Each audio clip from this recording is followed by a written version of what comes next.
The sting of my mother's words hit me harder than anything else she had ever said. Maria, your body is ruining everything. This wedding is for Kimberly, not for you to make a scene.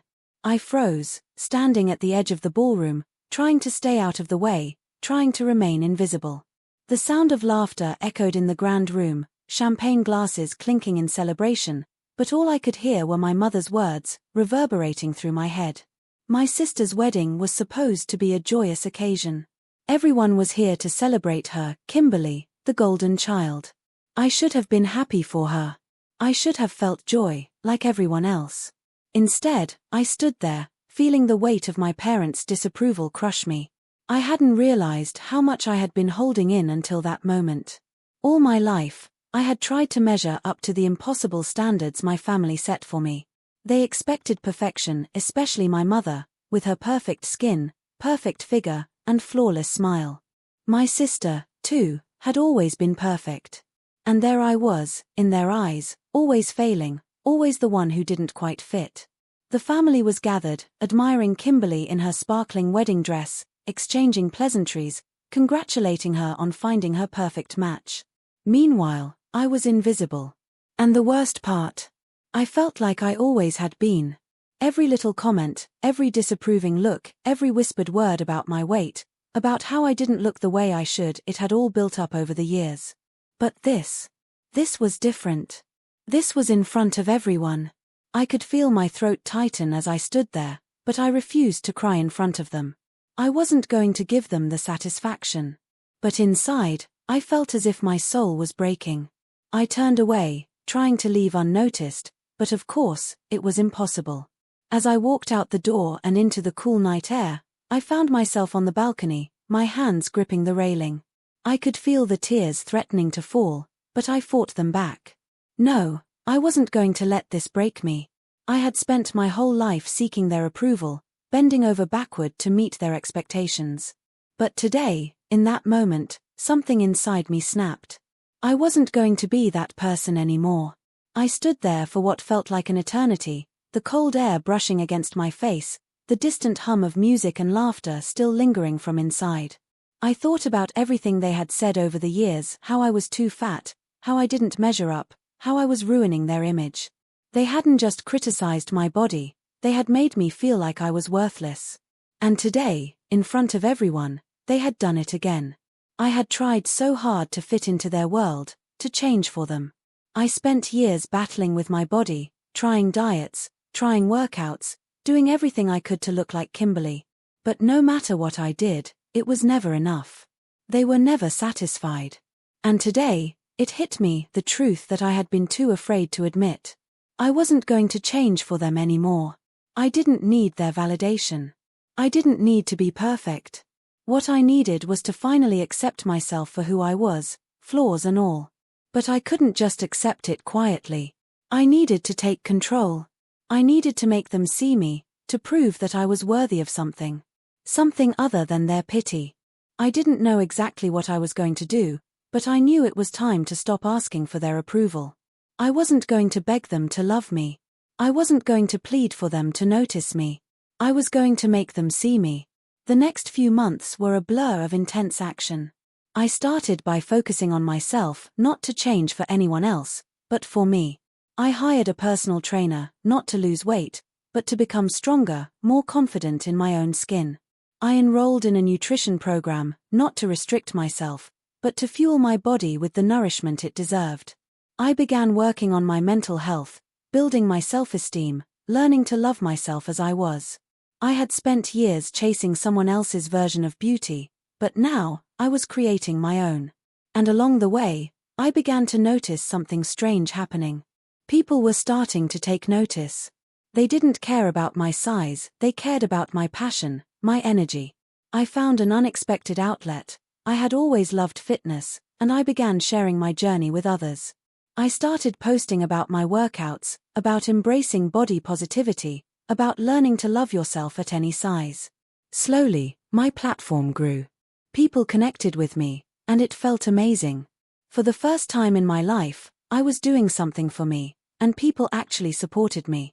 But the real kicker came when I got a message from my sister, Kimberly. The words stung more than I expected. Maria, what is this thing you're doing? You're embarrassing yourself. Do you really think anyone cares about your fitness nonsense? You're making a fool of yourself. Get over yourself. The coldness of her words was familiar, but it still hurt. Kimberly, the golden child, couldn't even be happy for me. It wasn't surprising, but it stung nonetheless. The next message came from my mom. Maria, what are you doing? You can't just throw everything away like this. Stop with your little fitness thing. You're embarrassing the family. People are talking, and it's not good. This is not the way to get attention. You'll never be taken seriously. Stop before you make a bigger fool of yourself. Her words, too, hit deep. This was the woman who had once told me I would never be good enough, that I would never be the perfect daughter they wanted. It wasn't about me, it was about how my body made them look. It was never about who I was inside. But instead of feeling crushed by their cruelty, I felt something different. I felt empowered. For the first time in my life, I realized something. I didn't need them to validate me. I was building something that was mine. Something they could never take away. So, I kept going. My business continued to grow. I became a voice in the body-positive fitness community, not because I was trying to prove something to my family, but because I had finally found my voice. And it felt incredible. I had taken control of my life in a way I never thought possible. Then came the moment when I realized just how far I had come. It was a day like any other, but I had just hit a major milestone with my business. My platform had reached over 100,000 followers, and I had landed a partnership with a major brand. My inbox was flooded with messages of support and gratitude from people whose lives I had touched. I had found a new sense of purpose, a new sense of pride in who I was. But the message that came through next shook me. It was from my dad. Maria, you've gone too far. You're ruining this family's reputation. We've tried to be patient with you, but this fitness nonsense. It's not what we expect from you.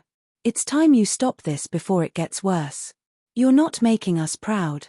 I read the message over and over, feeling the same familiar sting, but this time, I didn't feel crushed. I felt something else, something I hadn't felt before, freedom.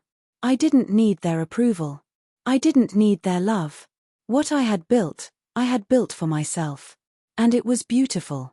I stood there, looking at my phone, realizing that I was finally free. But as much as I had grown, I knew that there was still something I needed to do. Something I had been waiting for. I couldn't let them think they could keep me in their shadow forever. And that's when I made a decision. A decision that would take everything I had built and turn it into something they could never ignore. I wasn't going to sit quietly while they tried to tear me down. I was going to show them what it meant to rise up, to take control, to make my mark on this world without them. I wasn't going to be the invisible sister anymore. I wasn't going to let them take my power. I was going to make them see me. And when I did, they would understand just what they had lost. The email from my father was waiting for me when I woke up the next morning, and it hit me like a punch to the gut. I had just woken up, my phone buzzing in my hand as I rubbed my eyes and glanced at the screen. It was a simple message. Maria, you've gone too far. You're embarrassing the family. Stop this nonsense now. You're no longer welcome at any of our events, and don't bother contacting us. We're done. I blinked, reading the words again, as if to convince myself I wasn't imagining it. But there it was, cold and sharp, just like everything they had ever said to me. I had finally done it. I had crossed the line. But what really struck me was how final it felt. My father, the man who had taught me to be strong, had now made it clear that I wasn't welcome in his life unless I conformed to his vision of perfection.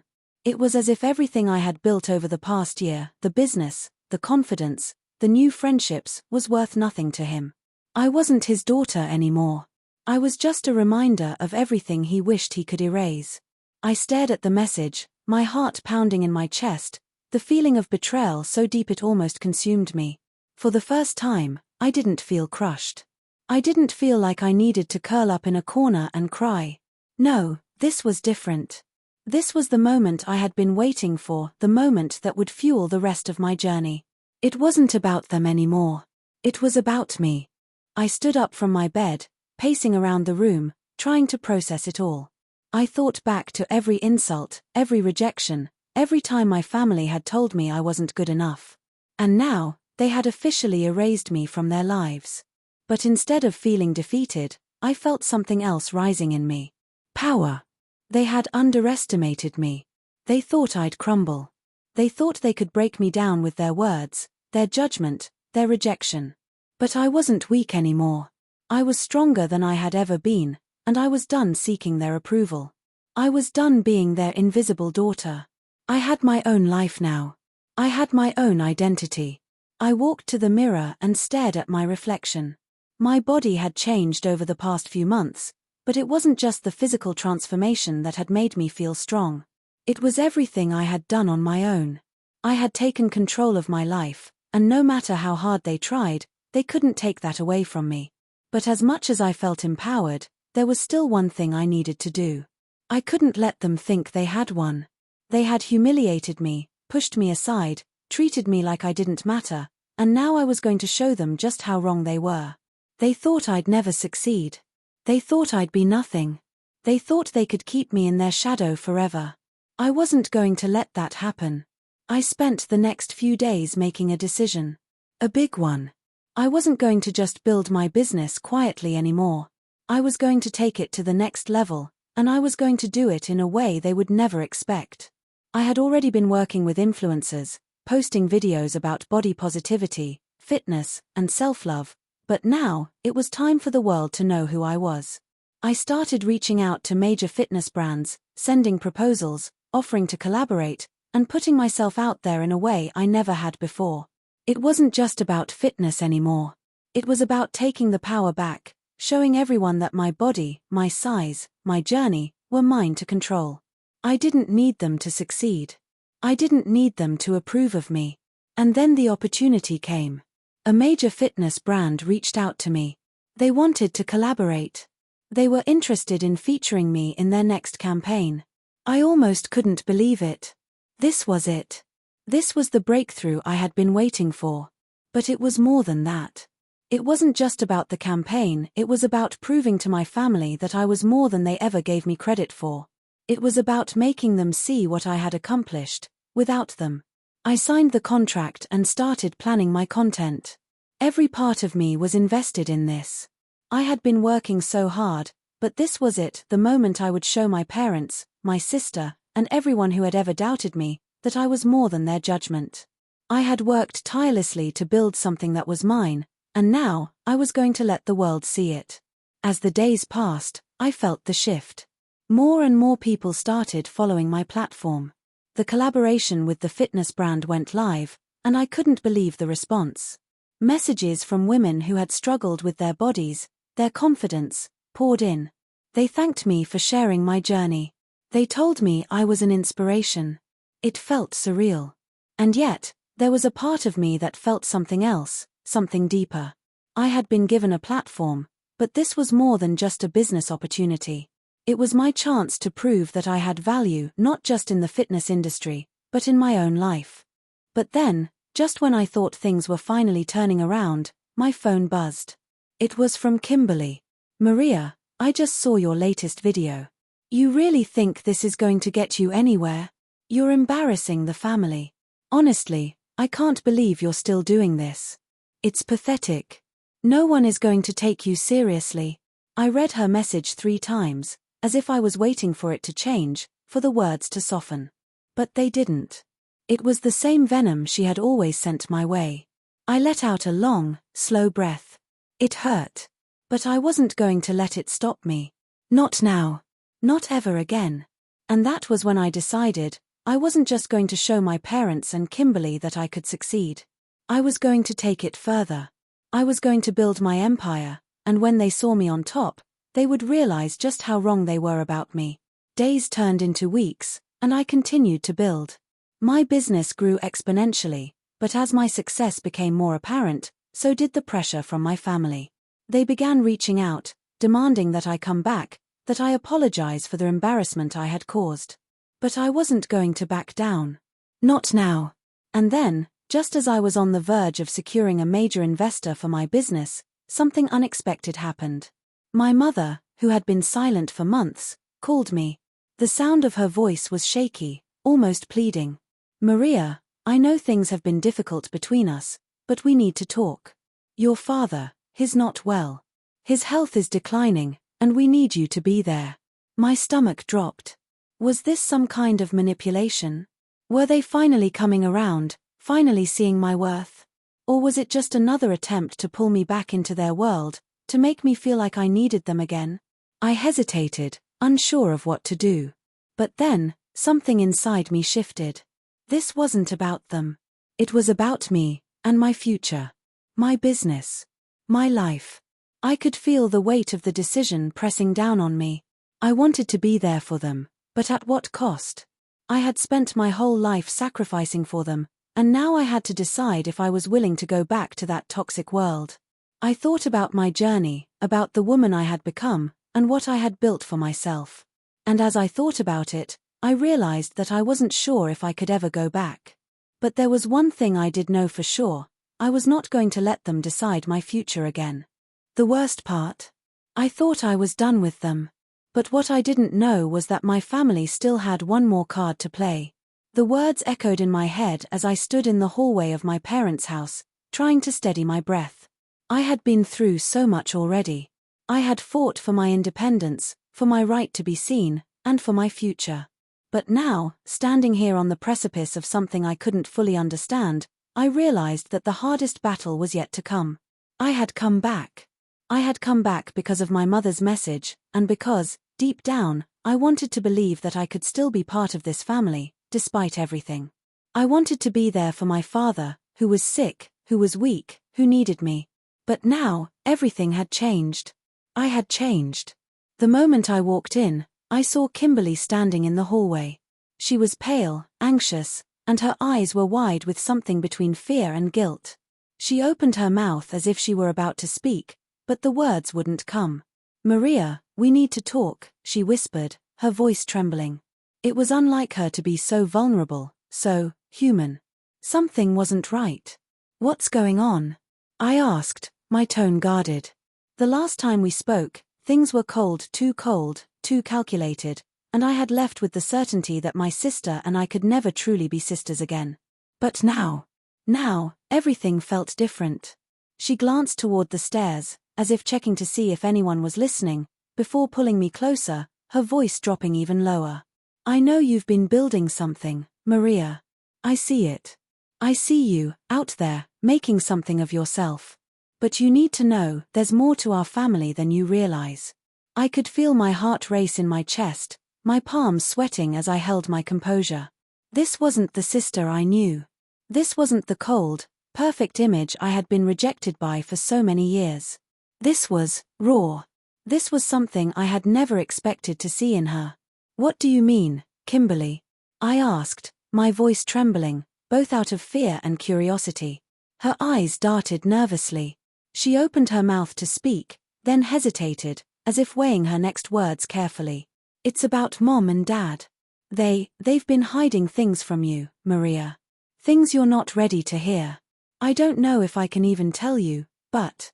Before she could finish, the door to my parents' bedroom opened, and my mother stood there, her face pale, her eyes hollow with exhaustion. "Maria," she said, her voice strained. "You're here. It's good you're here. We need to talk." I looked at her, feeling the weight of years of unspoken words between us. My mother, always the perfect mother, the one who demanded perfection from me, looked so different now. We were no longer the same family we had been before. Everything had changed. But I wasn't prepared for what she said next. "Your father's illness is more serious than we've told you," she started, her voice shaky. "It's been going on for longer than anyone knows. The doctors gave him a prognosis, but we've been trying to hide it. We didn't want you to know, didn't want you to see how weak we've become." I stood frozen, not sure how to respond. I had come here to help, to see if there was something I could do, but I had no idea it would be like this. "How long?" I whispered, unable to stop myself. My mother lowered her eyes, the shame heavy in her voice. "Long enough. Too long. But Maria, there's something else. Something you don't know about your father's treatment. The money we've spent. The risks we've taken to keep it all under wraps. I felt my stomach drop. The guilt. The lies. The manipulation. I had spent my entire life trying to meet their expectations, trying to gain their approval, but now I was learning that everything I thought I knew about my family had been a lie. What do you mean? I asked, my voice shaking. What are you trying to say? Maria, your father's been hiding his real condition. The money we've been spending on his treatments, it's been draining us. We've maxed out all the savings. And there's no turning back now. My mother's voice cracked as she spoke. But it's not just the money. It's something bigger. Something darker. The room felt smaller. The walls seemed to close in on me. Kimberly was standing behind me now, her face pale, her hands trembling. The fear in her eyes was undeniable. What are you talking about? I demanded. My voice had risen, full of emotion. I wasn't sure if I was angry, scared, or just plain confused. Mom took a step toward me. Her eyes met mine, and for the first time, I saw something in them I had never seen before: vulnerability. We've been involved with things we shouldn't have been, she whispered. The money, your father's treatments, it wasn't all just for his health. Some of it was for other things. Dangerous things. Things we never should have gotten involved in. But now we can't get out. I stood there, motionless, as the words sank in. My family, the perfect, polished image they had created, was crumbling. Everything they had built, the money, the success, the reputation, was built on lies. And now, it was all coming apart at the seams. What do you mean dangerous things? I asked, the words feeling foreign on my tongue. I didn't want to know the answer, but I needed to. I had come here for the truth, and now it was spilling out faster than I could comprehend. My mother closed her eyes, as if the truth was too much to bear. We've been involved with people who don't take kindly to being crossed. Your father borrowed money from the wrong people, and now they want it back. The debts, they've caught up with us. I could feel my heart pounding in my chest. What does that mean? What do they want from you? From us? Before my mother could respond, the phone rang. It was a number I didn't recognize. I picked it up, my hands trembling. Maria Winters, the voice on the other end asked. I froze. Yes, I said, my voice hoarse. I'm calling from the office of Dean Ashford. Your father owes us quite a lot of money. You're going to need to come in for a meeting, or things are going to get much worse. Much worse. I didn't know what to say. This was too much. My family, the people who had always controlled me, who had made me feel small, now stood before me, admitting their darkest secrets. And now, they were dragging me into it. Maria, you don't have to do anything, my mother pleaded. We'll figure something out. We're working on it, but you need to stay out of this. For your own good. But I wasn't listening anymore. I had spent my entire life running from the truth, trying to stay in the shadows of my family's perfect world. But now, the truth had found me. And this time, I wasn't running away. I'm done being your secret, I said, my voice low, steady, and full of fire. You've kept me in the dark for too long. It's my turn to take control. I looked at my mother, then at Kimberly, both of them standing there, caught in their lies, their deceit, their weakness. I wasn't the little girl anymore. I wasn't the one begging for their approval. I had made something of myself, something they would never understand. And now, I was going to make them see me, whether they wanted to or not. I'll handle this myself, I said, turning on my heel and walking toward the door. But just as I reached the threshold, I heard my mother's voice one last time. Maria, please. Don't go. We need you. You're the only one who can fix this. I stopped at the door, my hand resting on the handle. I could feel the weight of their words, the years of manipulation, the years of pain. But I wasn't going to be the one to fix it. Not this time. Not anymore. I'm done fixing your mess, I said. It's time you fixed your own. I opened the door, stepping into the unknown. And as I closed it behind me, I felt the weight of my family's expectations fall away. The truth was out. And now, there was no turning back.